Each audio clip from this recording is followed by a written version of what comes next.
போன எபிசோட்ல தக்ஷனோட யாகத்துக்கு சதி வந்ததை பத்தி பார்த்தோம். அங்க சதியை வெளியேற்றுறதுக்காக வீரர்கள் பக்கத்துல வர்றாங்க, அவங்களும் வந்து கைகளால் தடுத்து நிறுத்துறாங்க அப்படிங்கிறத பார்த்தோம் இல்லையா. இன்னைக்கு எபிசோட்ல இவ்வளோ நடந்தும் சதி திரும்பவும் பொறுமையா சொல்றாங்க, உங்க கோபத்தினால நீங்க வந்து உண்மையை மறைக்க முடியாது, நான் உங்களோட பொண்ணு அப்படிங்கிறது உண்மைதானே அப்படின்னு சொல்லி கேட்கவும், தர்ஷன் வந்து எனக்கு சதிங்கிற பொண்ணே கிடையாது, அவ இறந்துட்டா, அவ எப்போ என்னை விட்டுட்டு போனாலோ அப்பவே என்னோட எண்ணத்துலேருந்து இதயத்துலேருந்து நான் சேர்த்து தூக்கி எறிஞ்சிட்டேன், அது வரைக்கும் அவ என்னோட பொண்ணா இருக்கிற வரைக்கும் நான் நல்ல ஒரு தூய்மையான தந்தையா தான் இருந்தேன் அப்படிங்கிறான். இதை கேட்டதும் சிவன் அங்க தியானத்துல உட்காந்துருக்காரு இல்லையா, அவரோட கண்கள்ல கண்ணீர் வர ஆரம்பிக்குது.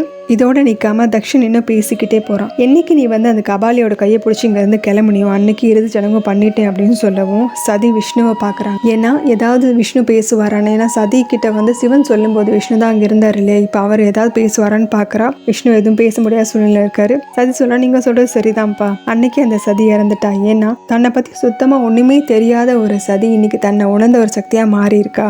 அவகிட்ட அன்னைக்கு அறியாமை இருந்துச்சு, அகந்தை இருந்துச்சு, இருள் இருந்துச்சு, எல்லாமே நீங்கி நீ புது பிறவி எடுத்திருக்கா, மகாதேவரின் சங்கரியானின் அப்படின்னு சதி சொல்ல தர்ஷன் இன்னமும் கோவமா வார்த்தைகளை விட ஆரம்பிக்கிறான். எவனோட பேரை சொன்னா எல்லாருக்கும் எடுக்கும் அவனை மகாதேவன் சொல்ற, இடுகாட்டுல வசிக்கிற மண்டையோட்டுல சாப்பிட்ற ஒருத்தனை வந்து மகாதேவன் சொல்றியா அப்படின்னு கேட்கவும் சதி கோபத்தோட, மற்ற தேவர்கள் எல்லாமே உயிரோட இருக்கவங்களுக்கு தான் தேவர்கள், ஆனா மரணத்துக்கு அப்புறமேலும் தன்னோட லட்சியத்தை நோக்கி பயணிக்கிறவங்க மட்டும்தான் தேவர்கள்னு சொல்ல முடியும். மகாதேவர் மயானத்துல தான் வசிக்கிறாரு, ஏன்னா அந்த ஆத்மாக்களுடைய இறந்ததுக்கு அப்புறமான பயணம் அங்கதான் துவங்குது.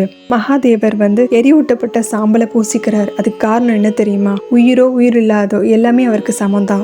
இறப்புக்கு பிறகும் கூட ஒருத்தரோட சுயம் அழிஞ்சு போறது கிடையாது, ஒருத்தருடைய சாம்பல் கூட இன்னொருத்தருக்கு கர்மமாகிடும். இது எல்லாத்தையும் சதி வந்து சிவனுக்கான விளக்கமா சொல்லிட்டு வராங்க. எந்த சுயம் மனிதர்களை விட உயர்ந்ததோ அவர்களே தேவர்கள், எந்த மனிதர்களுடைய சுயத்தை தேவர்களை விட உயர்த்தி கொண்டு போறாரோ அவர் தான் மகாதேவர். மனிதர்களுடைய அகந்த இயற்கையோடு யார் இணைக்கிறாரோ, தாட்சாயணிய கைலாயத்தின் நாயகியா யார் மாத்தினாரோ அவரே மகாதேவர் அப்படின்னு ரொம்ப அழகா அவருக்கான விளக்கத்தை சொல்லிட்டு வராங்க. இதெல்லாம் கேட்டுட்டு கண்ணீரோட சிவன் அப்படின்னு தியானத்துல உட்கார்ந்துருக்காரு. சதி மேலும் தட்சன் கிட்ட இறங்கி தான் பேசுறாங்க. உங்களை பொறுத்த வரைக்கும் அவர் குற்றவாளியா தெரிஞ்சாலும் எனக்கு அவர் வாழ்க்கை துணையா தான் இருக்காரு. அவர் வந்து நாகத்தை அணிஞ்சிருக்காரு, ஆமா ஒத்துக்கிறேன், ஆனா அதுலயே எனக்கு பெருமை தான். ஏன்னா மலை எவ்வளவு உயரமா இருக்கோ அந்த அளவுக்கு உயர்ந்த மூலிகைகள் மலையில இருக்கும், அந்த இடத்துல அமைதியும் இருக்கும். அதே மாதிரி எல்லா தேவர்களோட உயர்ந்த நிலையில இருந்தாலும் ஆடம்பரமே இல்லாம அமைதியா இருக்காரு இல்லையா, அதனாலதான் மகாதேவரா இருக்காரு அப்படின்னு சொல்றாங்க. இவ்வளோ தூரம் தெளிவா சதி கிளிப்பிலிக்கு சொல்ற மாதிரி சொன்னாலும் தர்ஷன் இதையும் கேட்டு அடங்குற மாதிரி இல்லை. அவன் மறுபடியும் என்ன சொல்றான்னா, நீ இந்த யாகத்துக்கு ஏன் வந்திருக்கன்னு இப்ப எனக்கு தெரிஞ்சு போச்சு, அந்த கபாலியை பத்தி பேசி இந்த யாகத்தோட தூய்மையை கிடைக்க தானே வந்த அப்படிங்கவும், இல்லை நான் அதுக்காக வரல, அவரோட பேரை கேட்டு நீங்க தூய்மை அடையணுங்கிறதுக்காக தான் இங்க வந்தேன், அப்பதான் இந்த யாகத்தோட முழு பலனும் உங்களுக்கு கிடைக்க, உங்களுக்கு நல்ல வழி காட்டுறதுக்காக மட்டும்தான் நான் இங்க வந்தேன் அப்படிங்கிறாங்க. அதுக்கும் தர்ஷன் வந்து தந்தை தான் பொண்ணுக்கு வழிகாட்டணும் இல்லையா, பொண்ணு தந்தைக்கு வழிகாட்டணுங்கிற அவசியம் இல்லை அப்படிங்க. சதி வந்து இல்லை, இது காலத்தோட கட்டாயத்தினால தான் நடந்துட்டு இருக்கு. ஒரு குழந்தைக்கு எதுவுமே தெரியாதப்போ அவங்க அப்பா வழிகாட்டலாம், ஆனா அப்பா ஒரு சில நேரங்கள்ல என்ன செய்யறதுங்கிற குழப்பத்துல இருக்கும் போது, தடுமாறும் போது தந்தைக்கு மகள் வழிகாட்டலாம். உண்மையை ஏற்றுக்கோங்கப்பா, சிவனையும் ஏற்றுக்கோங்க, அவர் இல்லாமல் உலகத்தில் எதுவுமே முழுமை அடையாதுன்னா அந்த யாகம் மட்டும் எப்படி முழுமை அடையும், காலம் ஒன்றும் கடந்துடல, இப்போ நீங்கள் கூப்பிட்டீங்கன்னா கூட உங்களோட தவறு எல்லாத்தையும் அவர் மன்னிச்சிருவார் அப்படின்னு அந்த அம்மா ரொம்ப இறங்கி சொல்ல எல்லாருமே எதிர்பார்க்குறாங்க தர்ஷன் மனசு மாறும் அப்படின்னு.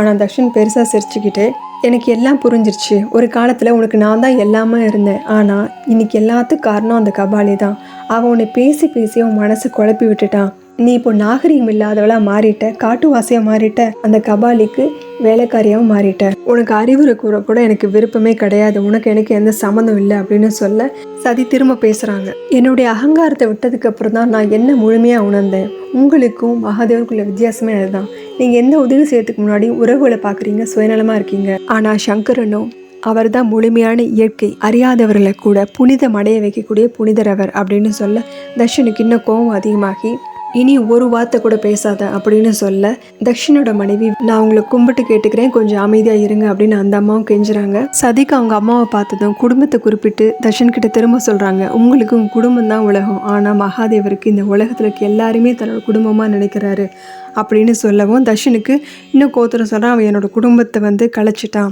என்னோட கௌரவத்தையும் கழிச்சிட்டான், என்னோட பொண்ணையும் என்கிட்ட பறிச்சுக்கிட்டான், இன்னைக்கு என்னோட பொண்ணை எனக்கு அறிவுரை சொல்கிற மாதிரி வச்சுட்டான், அவனை பற்றி நான் பேச விரும்பலை அப்படின்னு திரும்ப கபாலினி அவரை சொல்ல சதிக்கு ரொம்ப கோவத்தோட அடிக்கோட சொல்கிறாங்க, போது நிறுத்துங்க அப்படின்னு சத்தமாக அந்த அம்மா கத்துறாங்க. எல்லாரும் ஸ்தம்பிச்சு நிற்க சதி சொல்கிறாங்க, அவர் என்ன இங்கிருந்து கூட்டிகிட்டு போகவும் இல்லை, இப்போ இந்த யாகத்துக்கு என்னை அனுப்பி வைக்கவும் இல்லை, என்ன புனிதப்படுத்துறதுக்காக இங்கேருந்து போனேன், உங்களை புனிதப்படுத்துறதுக்காக இங்கே திரும்ப வந்திருக்கேன் இந்த யாகத்துக்கு.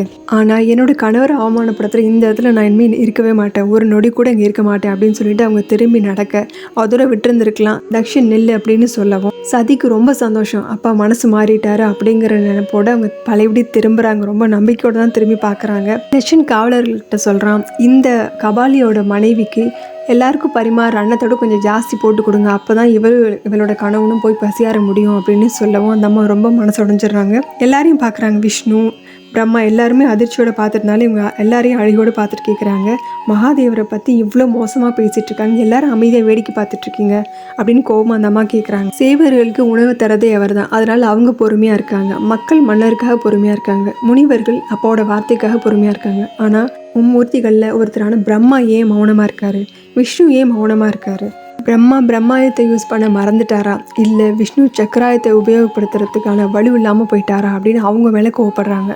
சதி இவங்க எல்லாரும் கேள்வி கேட்டுட்ருக்க தக்ஷன் தேவையில்லாமல் அவங்கள காயப்படுத்துறதுக்கான இன்னொரு வாய்ப்பாக பழையபடி அவனே பதில் சொல்ல வர்றான்.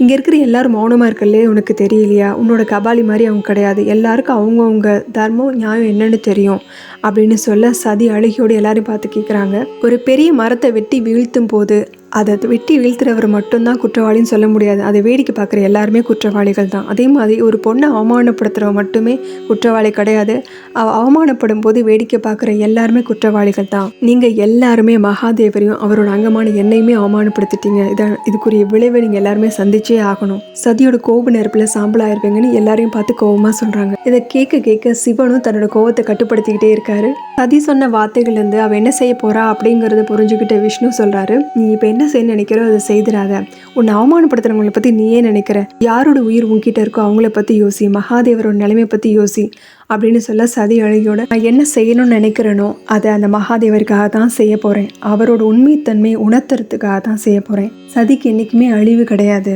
சதி சொல்கிற வார்த்தைகள் சத்திய வாக்காக இருந்தால் அவன் திரும்ப மகாதேவரை போய் சென்றடைவா அப்படின்னு சொல்ல சிவன் தன்னோட கோபத்தை ரொம்ப கட்டுப்படுத்துறாரு. தக்ஷன் திரும்பவும் வாய வச்சுட்டு சும்மா இருக்க மாட்டாம, நீ எதையாவது செய், சிவன் கிட்ட போயிருந்தாலும் சரி செத்தாலும் சரி எனக்கு அதை பற்றி கவலையில், என்னை கேட்டால் நீ இந்த யாக குணத்துல விழுந்துடலாம், உன்னை பெற்ற பாவமாவது எனக்கு போகும், உன்னால் எனக்கு ஏற்பட்ட கலங்கமும் போகும், அந்த சிவனோட குருதி உன்னோட குருதி இணைஞ்சு அந்த கலங்கமும் என்னை விட்டு போயிடும் அப்படின்னு சொல்கிறான். சதி ஆக்ரோஷமாக போதும் நிறுத்துங்கள் தந்தையே அப்படின்னா எல்லாருமே அதிர்ச்சியோடு இருக்காங்க. சதி ஏதோ முடிவெடுத்துட்டா, அந்த முடிவை ஏற்றுக்கிற மாதிரி நிலையில் அவளோட உடல்நிலை இல்லை, ஏதாவது செய்யுங்க மகாதேவா அப்படின்னு இங்கே விஷ்ணு மனசுக்குள்ளே சிவன் கிட்ட கேட்டுட்ருக்காரு. சதி ஆக்ரோஷமும் கண்ணீரும் பொங்க சொல்கிறாங்க, நான் நினச்சேன்னா இங்கே எல்லாருமே அழிச்சிட முடியும், புதுசாக எல்லாத்தையும் உருவாக்கிடவும் முடியும், ஆனால் இந்த உடல் உங்களோட ஒரு அங்கமாக இருக்குது, நீங்கள் வேணால் உங்கள் அங்கத்தை அவமானப்படுத்தலாம், நாளைக்கு என்னால் முடியாது. அது சதியோட உடலை சுற்றி நெருப்பு கொஞ்சம் கொஞ்சமாக உருவாக ஆரம்பிக்குது. இந்த சூழ்நிலையில் சதி சொல்கிறாங்க, என்னோட தந்தைக்கு உயிரோடு இருக்கிறப்ப என்னால் வழிகாட்ட முடியல, என்னோட மரணத்தோட நெருப்பாவது அந்த ஒளியாவது அவருக்கு வந்து வழிகாட்டட்டும் அப்படின்னு சொல்கிறாங்க. இப்போ சதி அவங்க அம்மாவை அழுகியோடு வணங்கிக்கிட்டே சொல்கிறாங்க, உங்களுக்கு என்னை பற்றி நல்லா தெரியும், உங்களோட பொண்ணாக நான் பிறந்தது என்னோட பெருமை, அதே நேரம் நான் உங்களோட பிரிஞ்சு இப்போ போக போகிறேன் அப்படின்னு அழுகியோட வணங்கி நிற்கிறாங்க அவங்க அம்மாவை பார்த்து. சதி இப்போ மனசில் சிவனை நினச்சிட்டு சொல்கிறாங்க, ஒரு பெண்ணோ கணவனோட பேச்சை மீறி வந்த பெண்ணுக்கு பெரிய அவமானம் ஏற்பட்டுருச்சு, இந்த அவமானத்தோட நான் திரும்ப கணவர்கிட்ட போக முடியாது, என்னை மன்னிச்சிருங்க மகாதேவா, உங்களோட ஒரு அங்கமாக இருந்தும் கூட நீங்கள் என்ன சொன்னீங்கிறத நான் புரிஞ்சுக்கல, இப்படி ஒரு அவமானம் ஏற்படுங்கிறத நான் எதிர்பார்க்கவும் இல்லை, உங்கள் வெற்றிக்கும் சந்தோஷத்துக்கும் காரணமாக இருக்குன்னு நான் ஆசைப்பட்டேன், ஆனால் கண்ணீருக்கு இன்னைக்கு காரணமாயிட்டேன், அதே மாதிரி வாரிசை கொடுக்கறதுக்கு பதிலாக வழியை கொடுத்துட்டு போகிறேன், உங்கள் கூட இருக்கணும்னு தான் ஆசைப்பட்டேன், ஆனால் இப்போ உங்களை விட்டு பிரிஞ்சு போக போகிறேன் அப்படின்னு சதி சொல்கிறாங்க. இது எல்லாமே கேட்டுட்டு சிவன் தன்னோட கோபத்தை கட்டுப்படுத்திட்டு கண்ணீரோட தியானத்தில் உட்காந்துருக்காரு. அவங்களுக்கு கொடுத்த வாக்குப்படி கூப்பிட்ற வரைக்கும் வரக்கூடாதுன்னு சொன்னாங்க இல்லையா, அந்த வாத்தி கட்டுப்பட்டு இங்கே வராமல் இருக்காரு. சதியோட அலறல் சத்தத்தோட அந்த நெருப்பு சூழ ஆரம்பிக்குது. இந்த உடல் என்னோட தந்தைக்கிட்ட இருந்து வந்தது, ஆனால் என் தந்தையோட உள்ளம் பாவத்தால் நிறைஞ்சிருக்கு, இந்த உடலை சாம்பல் ஆக்கினா மட்டும்தான் என்னோட உண்மை தன்மை மிச்சம் இருக்கும், எப்போவுமே அச்சத்தை வரவேற்கணும்னு சொல்லுவீங்க இல்லையா, இப்போ என்னுடைய அச்சமான அந்த அக்னி தேவனை நான் கூப்பிடுறேன் அப்படின்னு சொல்ல முழுமையாக அந்த நெருப்பு அவங்கள சூழ ஆரம்பிக்குது. இது என்னோட முடிவில்லை, இந்த உடலோட முடிவு, ஒரு காத்திருப்போட துவக்கம் ஆரம்பமாயிடுச்சு. இந்த சதி மீண்டும் பிறந்து மகாதேவரை மணக்க போறதுக்கான புனித யாத்திரைக்கான ஆரம்பம் இது.